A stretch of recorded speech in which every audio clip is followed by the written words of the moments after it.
Nos acompaña en nuestra entrevista central del día de hoy, señora Atuey de Camps, candidato presidencial por el Partido Revolucionario Socialdemócrata, a quien agradecemos que esté aquí temprano en la mañana. Y yo quisiera comenzar preguntándole de inmediato, ¿por qué seguir en el proceso electoral? No entiendo tu pregunta, ¿por qué seguir? Sí, ¿por qué afanarse tanto, Atuey de Camps, en medio de un proceso en el cual a la oposición se le ha hecho tan difícil seguir adelante? Primero, la vida tiene que continuar, independientemente de la arrogancia del poder y de lo apabullante que es el ejercicio de poder en sociedades como esta. Y tiene que continuar también, pese a las debilidades de la oposición. Y lo que de un modo u otro tenemos cierta experiencia, dada por la práctica social, política y los años, si no ejercemos la política y si no tratamos con el ejemplo de dar lecciones, entonces, ¿a quién le estamos dejando el país? A narcotraficantes, a vagabundos que manejan la cosa pública y que sacan pingües beneficios. Entonces, la otra cosa es la siguiente. Mi vida ha sido la política desde los 13 años. Mi padre fue político, además de docente, de profesor. Y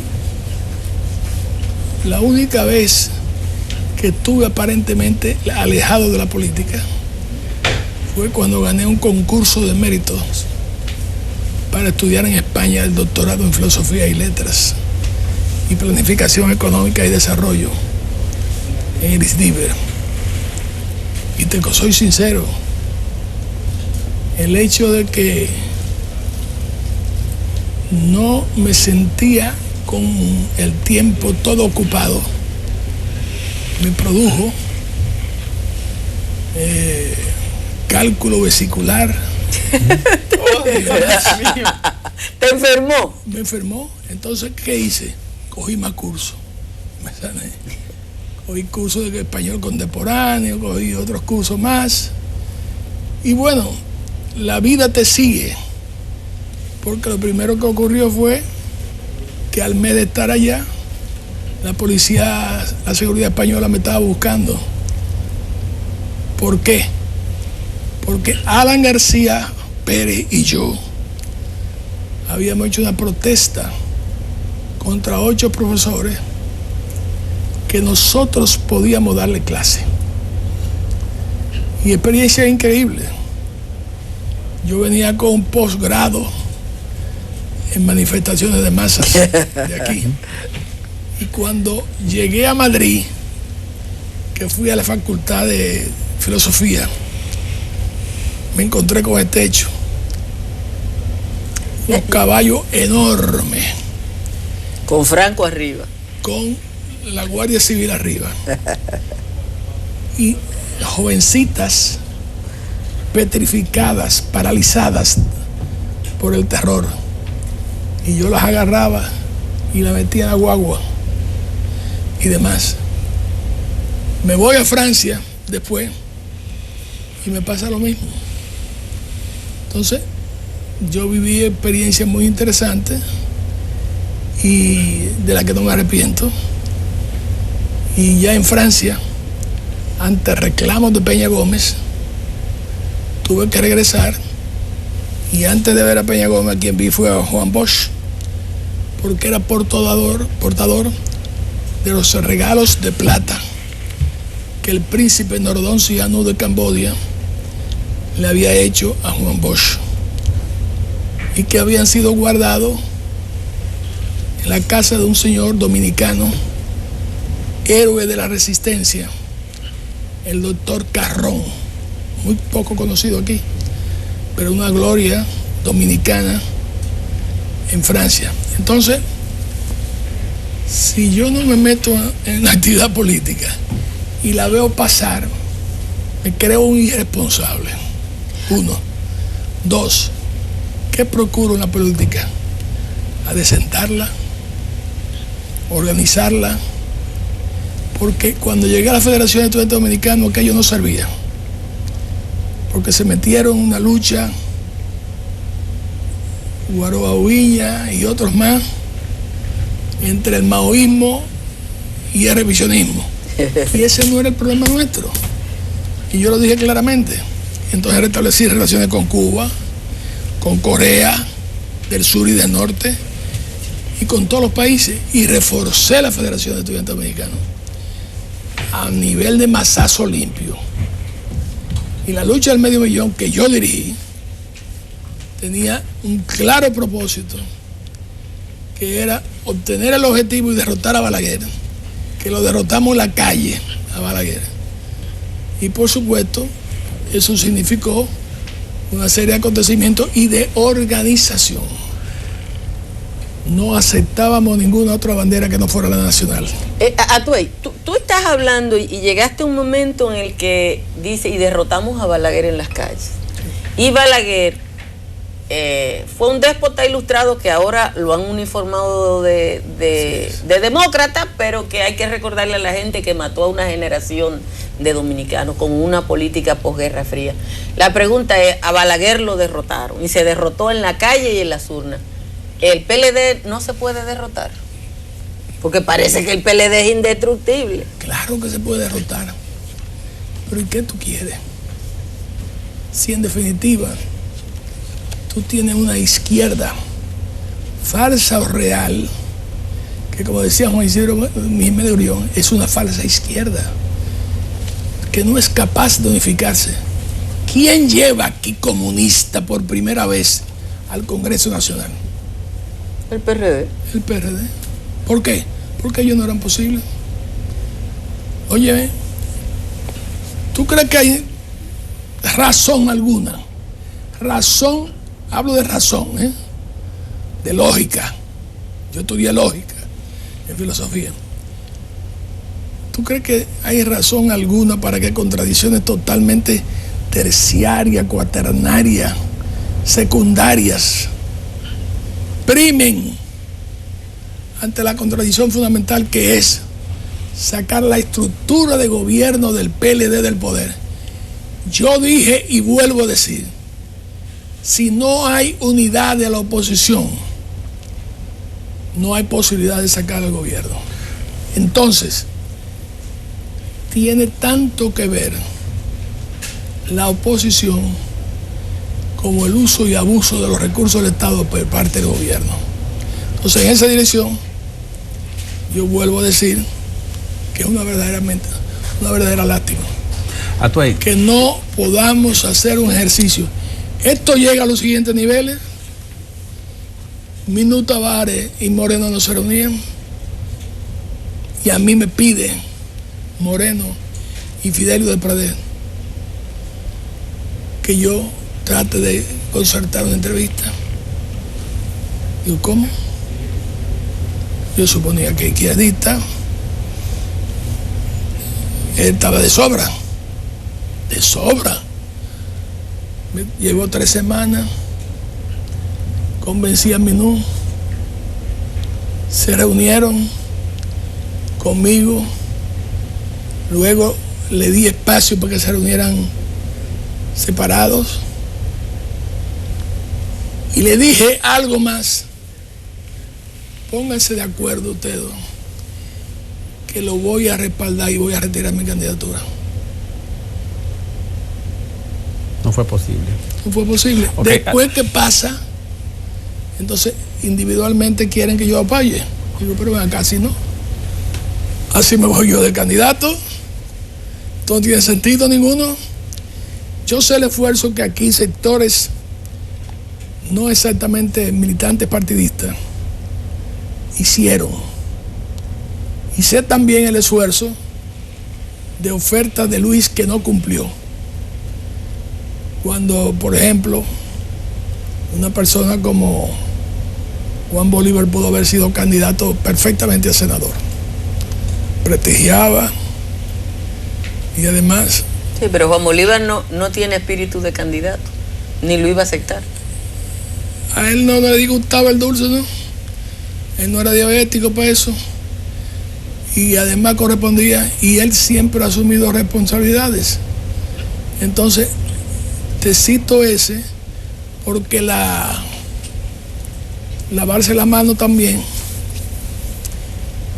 de parte de algunos miembros de la prensa, no luce lo más correcto. Ok, Atuey. Déjame decirte una frase. Esta sociedad requiere... Déjame decirte... Espérate.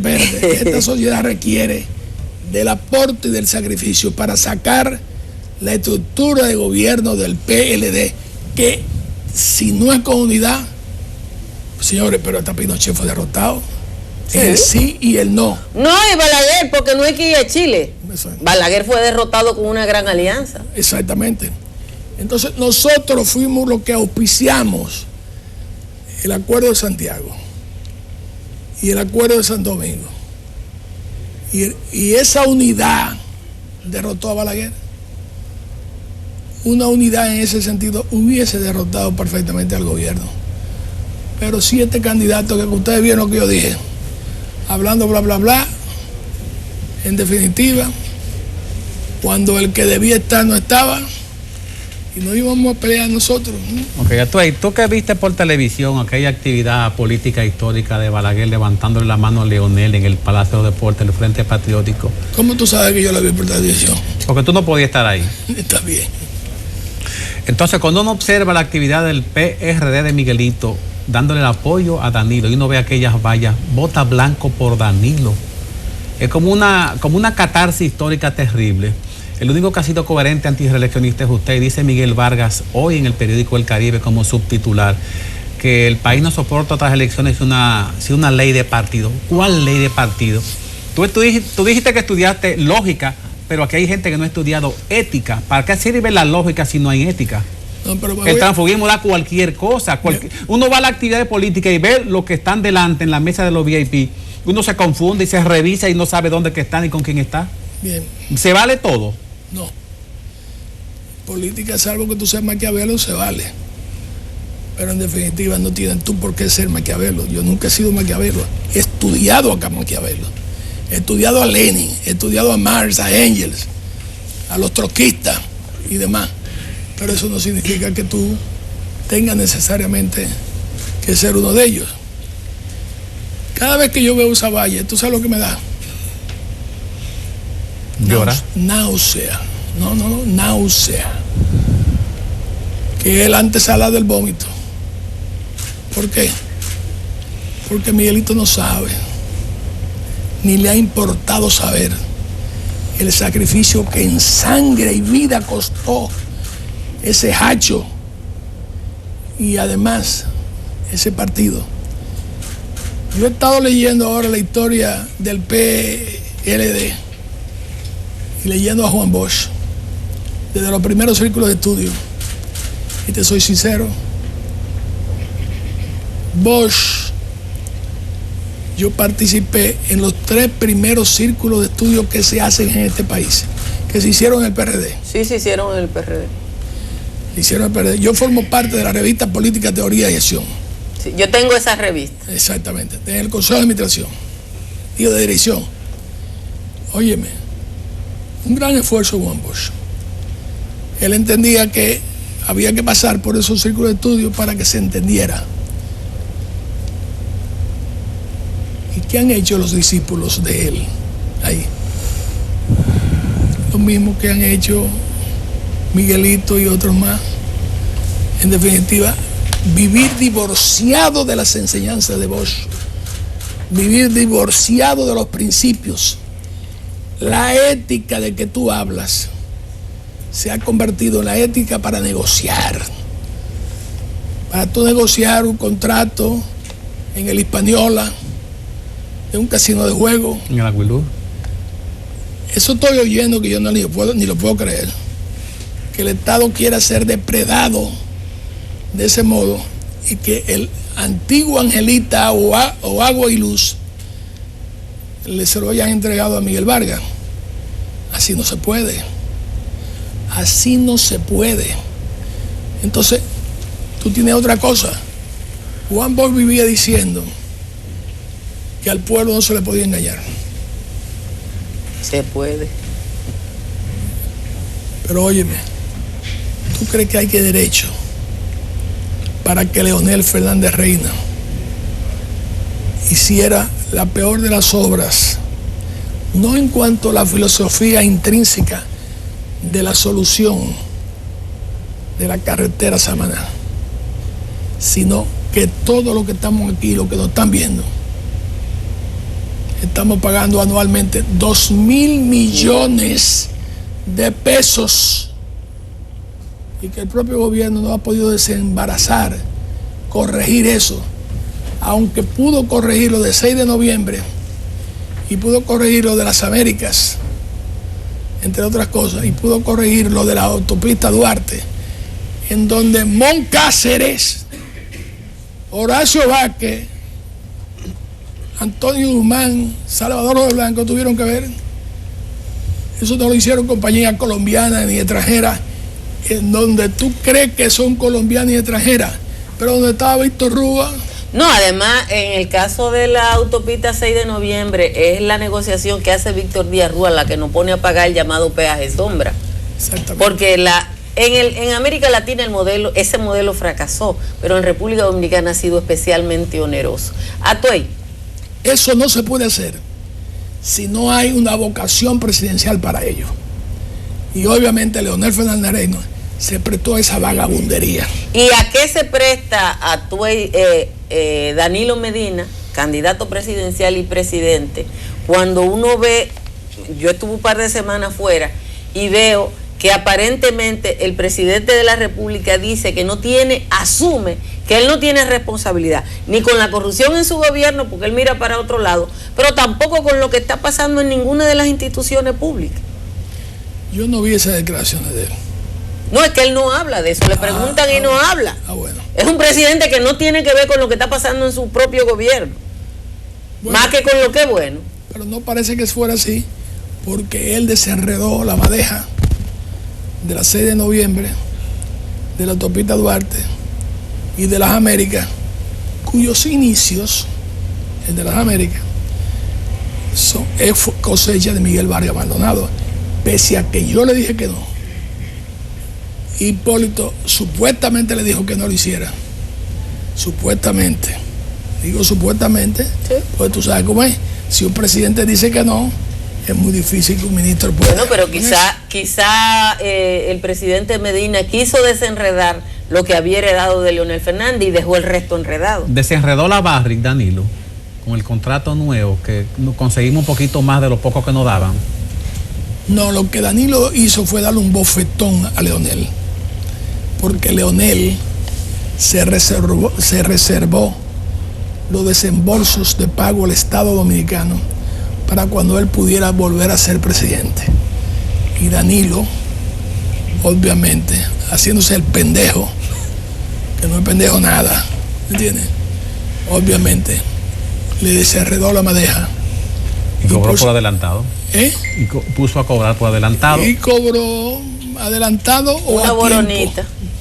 O a tiempo, una boronita, correcto.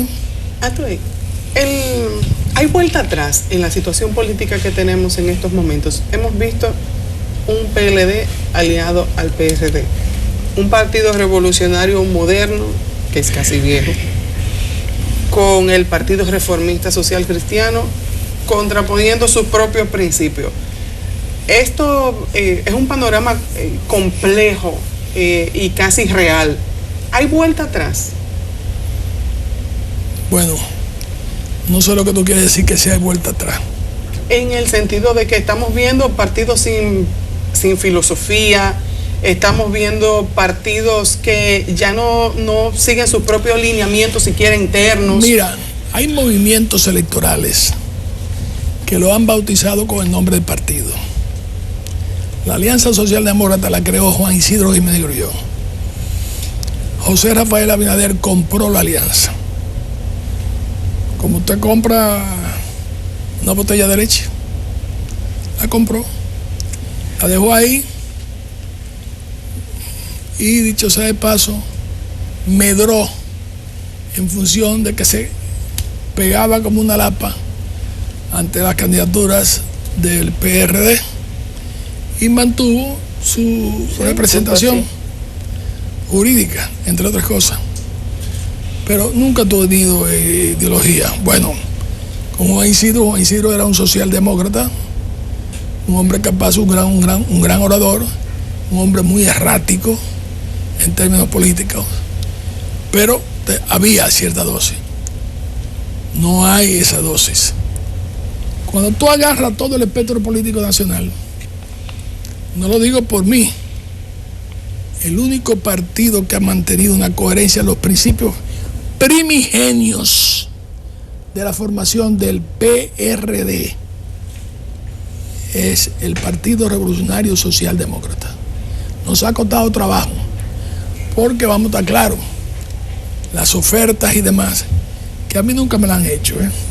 Quiero agradecer que nunca se han atrevido a hacérmela, pero las ofertas y demás, porque juzgan muchas veces aquel concepto de Trujillo de que te puedan resistir un cañoneo de 5,000 pesos, un cañoneo de 100,000 pesos, de 1,000,000 de pesos, pero 18 millones y 15 millones per cápita para aprobar la reelección, no te lo resistían esos legisladores. Había que tener algo que le llaman testosterona en abundancia. O estrógeno. O estrógeno. Porque habían de o ambas a la vez. Exactamente. Sí, también. Porque ahí Eulogia Familia lloró, rechazó y maldijo la reelección. Eulogia Familia, Héctor Aristi, Rafa Gamundi y 7 compañeros más resistieron.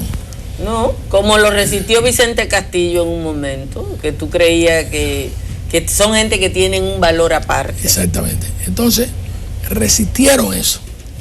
Pero vamos a estar claros. ¿Qué hizo Miguelito? Que se montó sobre la ola. ¿Por qué? Porque Miguelito se quedó solo. Sí. Entonces se montó sobre la ola ya de los comprados, entre otras cosas. Y ahí viene el esfuerzo que le estaba haciendo por no perder el reconocimiento, porque también tengo que decir que tú le das alas a veces a gente que no tiene calidades, y esas alas generan sus problemas. Yo auspicié la unidad y estaba a boca de jarro del encuentro Miguel Vargas, Hipólito Luis. Inmediatamente salió Andrés Bautista, presidente del partido, y Chu Vázquez, secretario general del partido, diciendo que esa reunión no correspondía, no era correcta. Un boicot de adentro. Exactamente. Entonces Miguel, ni corto ni perezoso, se retiró. No estoy diciendo que esa fuera la única causa, estoy señalando una causa que no debió haberse hecho. La otra cosa es que Luis Abinader se puso a ofrecerle a una serie de compañeros posiciones y llegó a plantearse convención y llegó a plantearse encuestas, y por lograr la casilla número 3 por el Partido Reformista, le entregó al Partido Reformista la mitad de las posiciones electivas, y el Partido Reformista han sido los papaces, los padres de la reelección, y en el fondo han convertido ese partido, también el PRDM, en una coletilla reeleccionista, punto. Pero aparte de eso, rompió con la base de apoyo, y eso no se puede hacer. Eso no, digo, se hace, pero eso tiene un costo terrible. El divorcio social. Con tu base, con quien te ha apoyado, pero claro. Entonces, esa es parte de la situación. Claro, Hipólito manejó a Quique Antún por mucho tiempo. Quique Antún estaba medio desahuciado en el gobierno por razones muy obvias, entre otras cosas el manejo del banco y demás. Yo tenía terror cuando oí que los fondos de pensiones y jubilaciones se iban a capitalizar. Pero vea usted, a capitalizar no se sabe en qué bolsillos, ¿te entiende? Más aún cuando usted lo primero que hace es otorgar un préstamo al hermano por 90 millones. Pero ahí hay una inconsistencia tuya, Tuey, porque una de las cosas que hizo exitoso al doctor Peña Gómez al plantear una alianza fue ampliar el abanico. Nosotros los que no tenemos militancia política quizá podamos rechazar al Partido Reformista por su condición, pero yo recuerdo que el acuerdo de Santiago tenía un espectro tan amplio que iba del PQD al Partido Comunista Dominicano. Y ahí se juntaron los mansos y los cimarrones. No, mira, Altagracia, el culpable de que el partido de Wessing participara y que Wessing fuera candidato fui yo. ¿Te ves como culpable? No, el culpable fui yo. ¿Por qué? Porque yo cultivé una relación en España con Elías Wessing y Wessing en el momento en que Bosch y Peña Gómez era perseguido por Balaguer. Y logré redactar 2 comunicaciones en las que Wessing, que tú le podías criticar muchas cosas, pero que tenía cierto contenido, sus acciones sociales, él se ocupaba de su gente y mandaba los helicópteros a cualquier problema que tuviera un militante raso o lo que fuera. Entonces, nosotros lo metimos. Cuando, por razones personales, pero soy sincero, Orlando Sánchez Díaz, que es el primero del MPD que se incorpora, hubo una reacción en contra de Washington Aníbal de Peña. Yo castré esa reacción y abrí puerta a Carmen Mazara, a la compañera viuda de este muchacho que mataron en Dajabón, a Gladys Gutiérrez, Orlando Segarra, y por supuesto abrimos esa puerta y estábamos muy conscientes de que nos iban a hacer una contracampaña, pero la enfrentamos y ese fue un factor que ayudó. Entonces, cuando yo hablo del PQD, digo del Partido Reformista, yo digo que nosotros, por ejemplo, nunca engañamos a los compañeros. Dábamos cuota a la base, cuota a la clase media. Porque dime tú, había un compañero ahí que salieron legisladores que no aguantaban una convención. No, pero que Peña Gómez decía... Pero jugaban un papel. Peña Gómez defendía, incluso recuerdo en un diálogo con Peña Gómez, que Peña Gómez decía, la base del partido es el pueblo, pero el partido necesita el pensamiento de los intelectuales. Exactamente. Que es un viejo principio de Lenin. Sí. Es decir, la clase obrera va a ser alimentada ideológicamente por la clase media. Es un principio revisionista. Sí, no, pero hay un libro, está ahí el papel de los intelectuales. Exactamente. Entonces, nosotros hicimos eso, pero no fue sacrificando a una cantidad de compañeros a quienes tú le cobraste.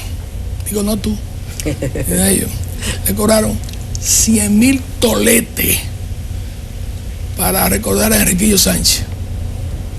100,000 pesos si tú eras candidato a senador, 75,000 si tú eras candidato a diputado, 50,000 si tú eras candidato a síndico. Y no se lo devolvieron. Que ese otro de los grandes dilemas. dilemas. 64 millones de pesos se reunieron y no lo devolvieron. 19 compromisos del programa de gobierno. No. ¿Cuántos son los out? que requiere un partido de béisbol. 29. 27, Franklin, 27. Son 27 puntos que hay. Sí, es verdad. Ay, ¿Cómo pretende? Eso se llama programa mínimo, porque el programa máximo es el programa que José Francisco Peña Gómez creó, de Primero la Gente. Se habla de que esta contienda electoral ha sido vacía de propuestas.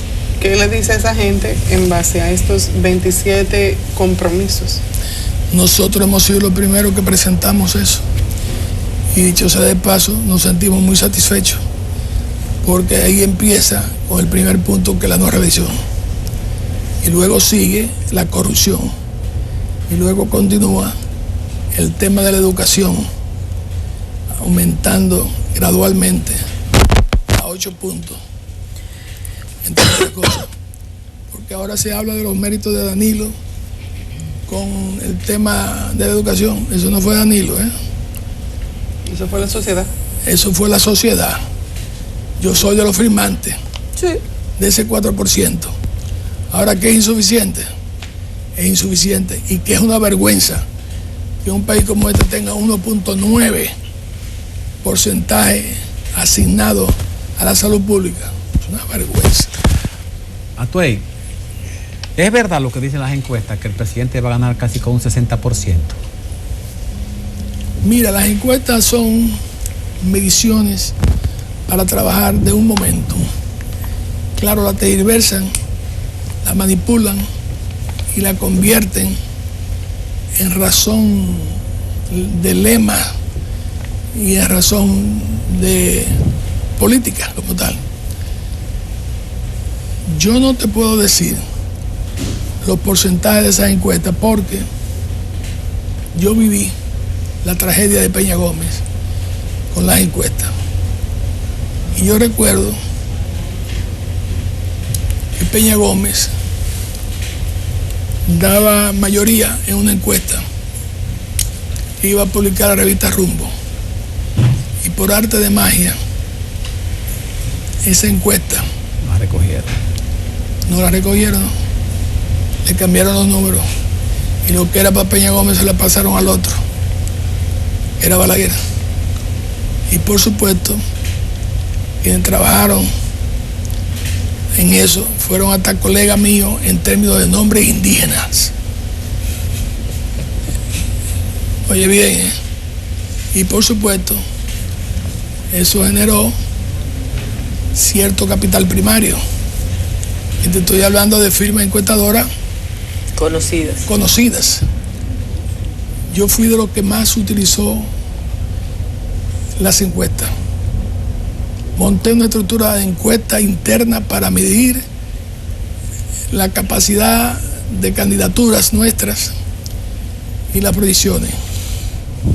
Y por el otro lado, nosotros fuimos los que trabajamos con Mark Penn y Penanchoe.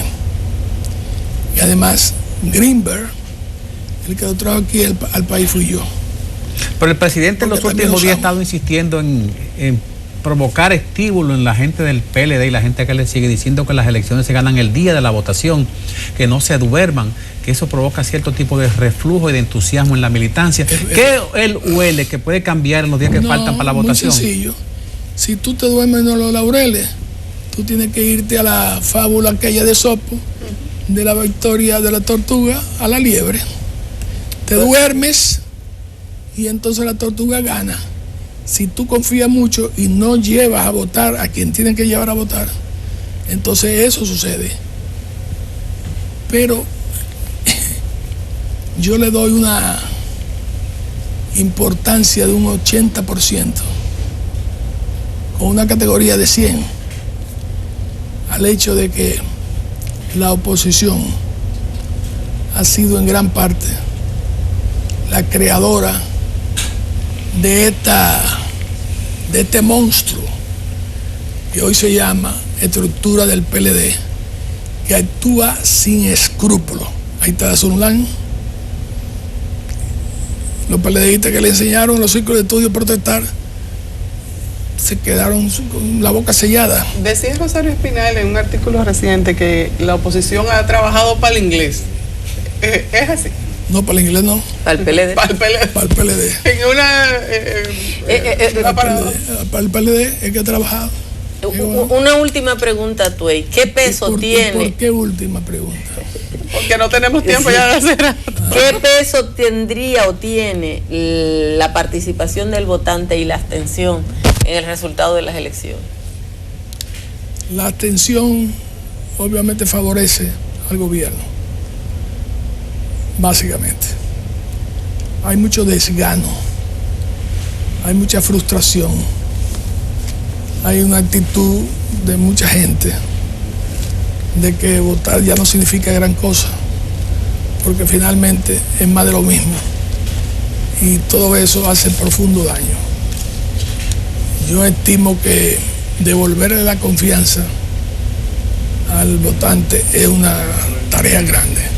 Por ejemplo, Rosario, el presidente de la Junta, se ha enzarzado en una bendita discusión sobre el voto manual y el voto mecánico. Yo recuerdo cuando los venezolanos vinieron a vender las máquinas mecánicas estas. El país más avanzado, más que Estados Unidos, en tecnología, era Brasil. ¿Usted está viendo lo que está pasando en Brasil? Sí. A la pobre Dilma, porque maquilló, no porque se robó, sino porque maquilló una cifra, la están destituyendo. Y a Lula, que está peleando con un león, le está pasando lo mismo. Y ahí la derecha está haciendo y deshaciendo. Y yo me tiré como 7 horas del voto y el cinismo de cada quien que votaba, tiraba un discurso en contra de Dilma y en contra del PT, el Partido de los Trabajadores. Estoy convencido de que independientemente de los negocios que se hacen cuando se compran maquinarias nuevas, siempre esa maquinaria nueva hay que someterla a un experticio, Peritaje. a un peritaje, a una prueba. Entonces, bien haría la Junta para que en definitiva tengan participación. La otra cosa que yo nunca le vi pie con cabeza, salvo el hecho de los egos, es que de un momento a otro los Estados Unidos, que han sido auspiciador y financiador aquí de organizaciones, de veedores y demás, siempre han tenido el discurso que tienen ustedes dos, tal vez pueden venir aquí. Son veedores de situaciones que no debía de ser. Y en ese sentido, me parece que impedir acreditar, pero ¿para qué? Tú, el que quiera ser veedor, dale facilidades, déjate de pendejadas, acredítalo como lo has hecho tú antes. ¿Tú entiendes? Como lo has hecho antes. Entonces no hay por qué armar bueno, no voy a dejar usar una expresión muy violenta, porque en definitiva eso no hace bien, eso hace daño. Entonces tú enzarzas al país en una pendejada que lo primero que tú tienes que ver es que solamente para el manejo de las candidaturas hubo que repetir varias cosas, porque había problemas para tú llenar la planilla nueva. Entonces, como tal, tú tienes que tener cuidado, porque muchas veces estas veedurías son importantes. Aquí no se le ha dado todavía un reconocimiento a Santiago Catón. Santiago Catón fue una figura clave. El de la conferencia de partidos políticos. Aquel señor que vino de delegado. De Copal. No, del gobierno norteamericano.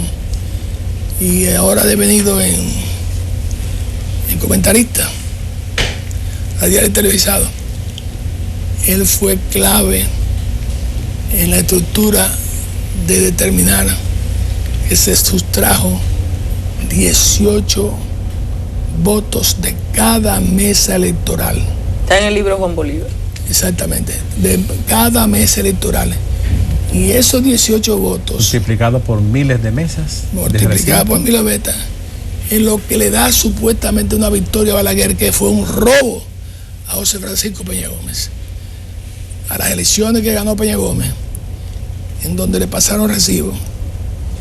Y todo el país debe recordar que nosotros estábamos en una actitud cuando Juan Bosch fue candidato, con posibilidades hasta de darle respaldo. Pero Juan Bosch, con su temperamento muy especial, llegó a decir que él no requería esos votos provenientes de quienes usaban traje gris perla. Pendejada de Bosch, que dicho sea de paso, lo que hicieron fue enriquecer la derrota de Bosch. Terminó diciendo que se vaya ya y no se fue. Nadie se iba. Señores, muchísimas gracias a Tuey de Camps, de candidato presidencial del Partido Revolucionario Socialdemócrata y amigo de uno de toda la vida. Así mismo es.